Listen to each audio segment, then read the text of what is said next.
Some say any state that holds an election is a democracy.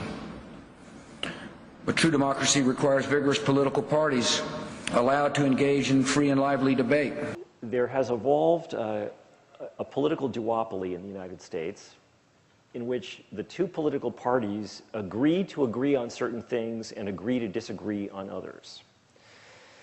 And in particular, they agree on things related to finance and money, and they disagree on social policy. And this has potentially quite powerful consequences relative to their ability to retain legitimacy in the United States, because the disagreements on social policy are very real and very important. And what you see is both political parties and their candidates and people soliciting money, contributions, from the base of either of the parties, using those social policy issues in order to retain allegiance from the base, even in the face of the two parties' shared agreement to leave the economic and financial issues alone. Now, that duopoly, a sustainable duopoly, depends on the absence both of internal challenges from within the party and also the absence of competitive entry. And I've been speaking about this with people who specialize in the study of political systems and democratic systems. Larry Diamond, for example, at Stanford, who's probably America's leading expert on democracy.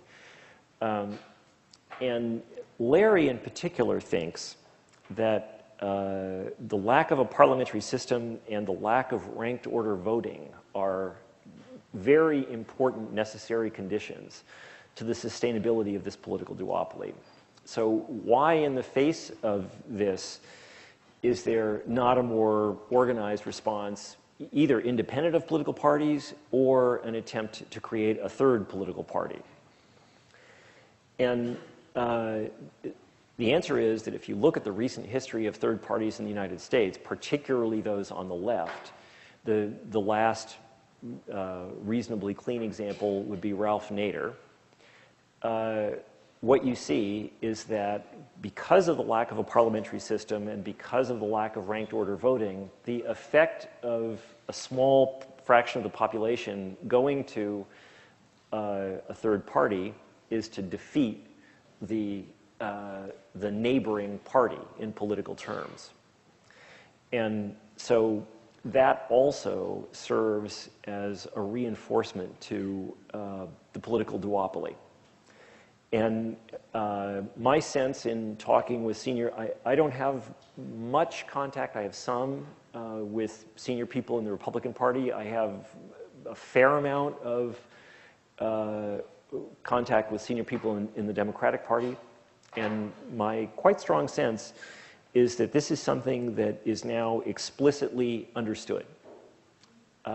And I think that although it's removed at several levels from the immediate forces that affected the financial crisis and the deregulatory impulses and the lack of law enforcement that allowed the behavior that led to the crisis, I think that ultimately it's some kind of explanation like that you have to rely on. So with that, I will conclude. Thank you. I was Assistant Secretary of Housing, so I was the lead regulator for the housing area.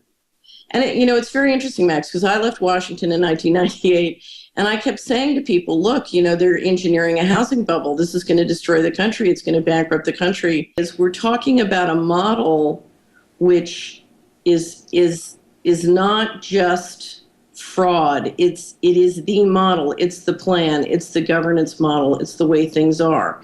So there's the official reality that has law, as you and I were brought up to believe it.